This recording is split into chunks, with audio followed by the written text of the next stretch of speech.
మనందరి కల మంచి జీవితం, సొంత ఇల్లు కదా. ఈ సొంతింటి కళ నిజం అవ్వాలంటే ఎన్నో మార్గాలు ఉన్నాయి. వేదాలలో, శాస్త్రాలలో లేని చాలా సులభమైన మార్గం ఒకటి ఉంది. తిరుమల ఆలయంలో శ్రీవారి దర్శనం అయ్యిందే, విమాన ప్రదక్షిణ దాటిందే యోగ నరసింహస్వామి ఆలయం ఉంది కదా. వెనక వైపు ఈశాన్య మూలాన ఒక స్తంభం ఉంటుంది. మీకు చూస్తేనే అర్థమవుతుంది. ఆ స్తంభానికి పూజలు చేస్తుంటారు, ప్రదక్షిణలు చేస్తూ ఉంటారు. ఆ స్తంభం వెనక రహస్యం ఏంటంటే, అదే శ్రీవారి ఆలయాన్ని ప్రారంభించేటప్పుడు నాటిన మొదటి స్తంభం. ఆ స్తంభానికి నమస్కరించుకొని, ఆ స్తంభాన్ని ఆలింగనం చేసుకొని మనసులో ఉన్న సొంతింటి కలను నెరవేర్చామని వెంకటేశ్వరునికి మొక్కుకోవాలి.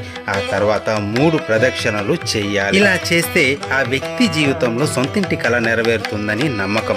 కానీ ఇప్పుడు పెద్ద పెద్ద దారాలతో భక్తులను అటువైపు రాకుండా కట్టడి చేస్తున్నారు. మీలో ఎంతమందికి ఈ స్తంభం గురించి తెలుసో కామెంట్ చేయండి. ఓం నమో వెంకటేశ.